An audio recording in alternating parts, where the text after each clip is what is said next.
When you guys asked me to dive into the world of mango cultivation, I couldn't resist. Your request set me on a path I never expected because I've spent the last 3 years dedicating myself to mastering the art of growing mangoes, and the results have been incredible. Well, I'm here to show you the insane journey, so buckle up because it's gonna be a wild ride. You all know I couldn't resist a mango challenge. Well, first things first, I got my hands on a mango. I ripped open the husk to reveal the inner seed, peeled it right out. It did help to cut a piece of the husk off before ripping it open, which you can do too if you're trying this at home. But then I wrapped it in a piece of saran wrap. Here is where you want to keep your saran wrap not sopping wet, but pretty damp so that it has the right environment to grow. So spritzing it every 3 days is great so it stays hydrated. And then you wait for your little tail to sprout. After about just 1 week, the seed started to turn green. And a tiny tail started to pop out of the little bum. Now, I'm from Canada, as most of you know, so the growth is automatically a little slower here because it's not as hardy of a zone. But it started to grow nicely. It was, however, turning a little bit black, so just in case we failed, I got 2 mangoes. Because we in fact try many ways of growing on this channel, and if you don't already know, 9 times out of 10, I fail. But then I just try again, and I learn from the first fail so that the second time I try, it usually works out. Well, that's the case with mango number 2. I gave it a little bath and a little jade roll. Really had to optimize the chances of the seed sprouting here. And then I sprung the husk open to reveal and remove the inner seed. From there, I peeled that outer layer of skin off of the mango seed, placed it in saran wrap, and you already know, waited for growth. This growth time lapse is about 9 months long. It even started to look like a baby dragon of some sort, and I was quite excited for birthing this wild mango lady. Well, yeah, I decided to leave them germinating in their saran wrap homes, and in the meantime, while we waited for our mango dragon trees to grow into this beautiful tree, I decided that it was time for a family of mango trees. so you already know what I had to do, I got my hands on a 3rd mango. This time, a baby Atolfo variety. and I got to work to sprout a baby tree. By this point, I feel like I was starting to get a mango obsession, and anytime I got a mango, I didn't want to throw the seed out, so I was looking very forward to a whole party of seeds germinating. Not germinate, but germinate. But, I wanted to try all the different varieties of mangoes, and most importantly, all the different ways of growing them to see which one yielded the best and most fast results too. So I ripped open the husk to reveal that inner seed, and a small piece broke off. But I still had faith in this mango, and it was gonna be a good experiment to see if you could grow a seed that had a broken piece. Placed it in a piece of saran wrap, dripped some water on it to keep it damp, spritzed it every 3 days religiously until the baby sprouts started to form.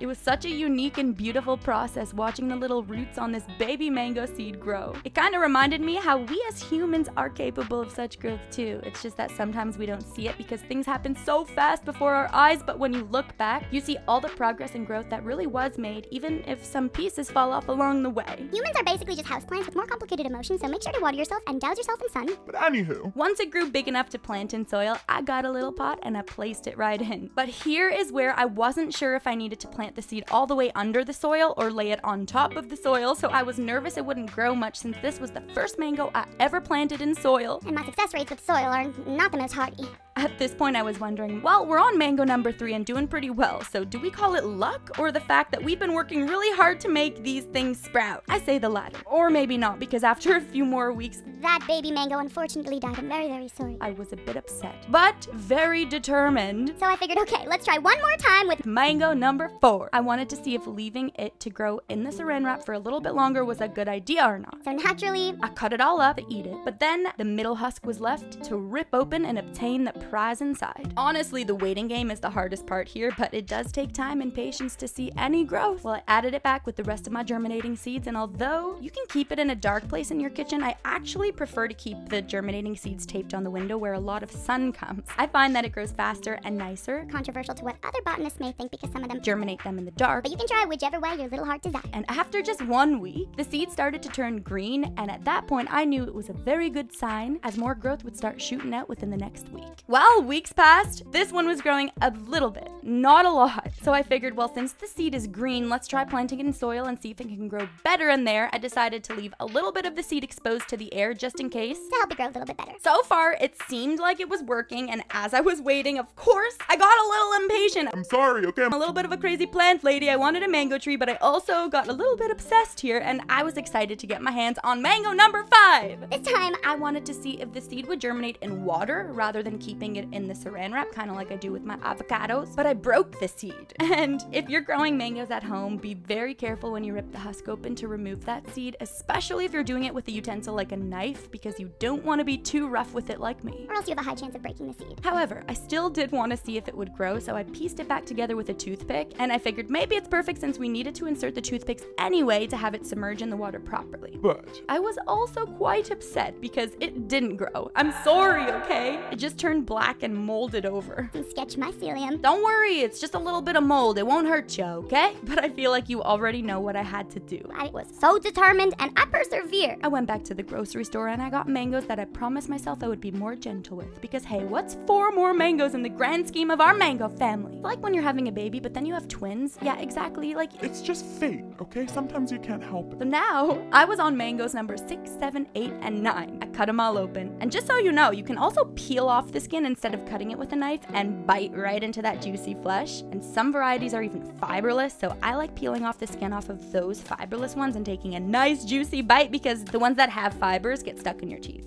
Anywho, I did end up breaking 1 out of 4 seeds, but the other 3 mangoes were looking golden and fresh. I figured I'd place the one that isn't broken back in the water to germinate where the other one failed. And the rest we would germinate on a damp piece of saran wrap in a little family all together. You can use paper towel to germinate your seeds, but I like saran wrap because it helps prevent mold a little bit more than the paper towel. Well, some time passed and our seeds began to germinate. I actually forgot to film a lot of this process, but a couple months passed. And I went to check on the seeds and they mostly looked like this. I guess I waited too long with the seeds germinating in the saran wrap, so I got some soil and planted one right inside, kept one in the water germinating, and the other 2 in the baggie to stay germinating on saran wrap. And a few months later, the seeds ended up turning black! But they still did have some oddly good growth. I was very unsure what to do at this point because We went through 9 mangoes with about 3 of them succeeding and still growing in their little homes. But it's all trial and error, right?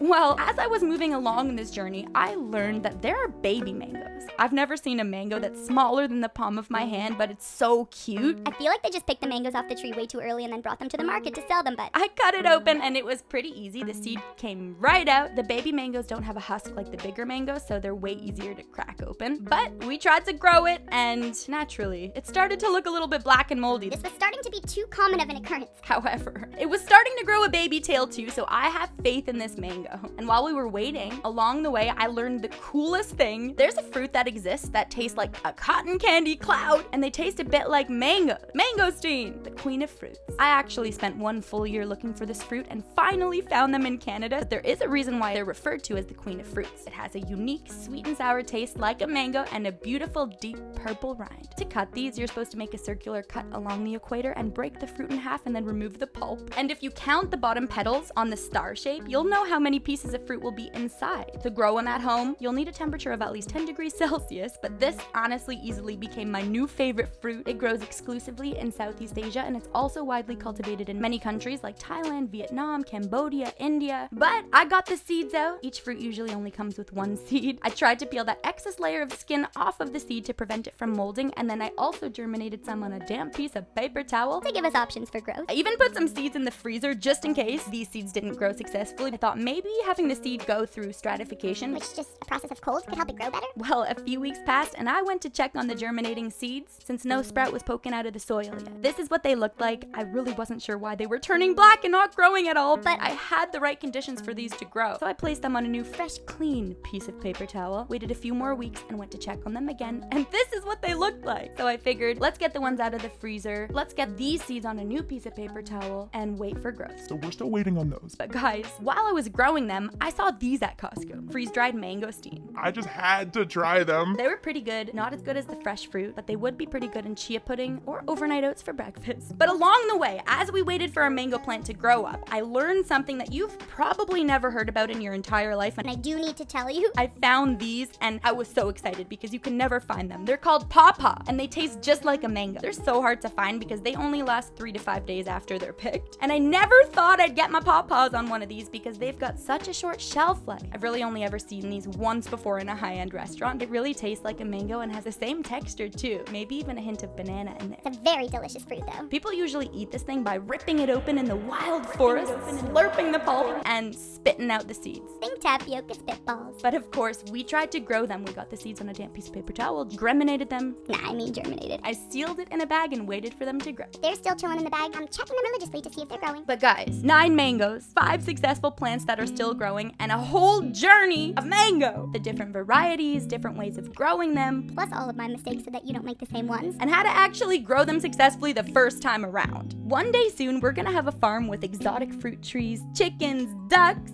So, till next week, where we take seeds from exotic fruits and grow them into full-blown houseplants that fruit. Thank you so much for coming along this wild ride. You can now unbuckle yourselves. Without you guys, none of this would be possible. So don't forget to Follow. don't forget to To subscribe. and I'll see you next week. Love you.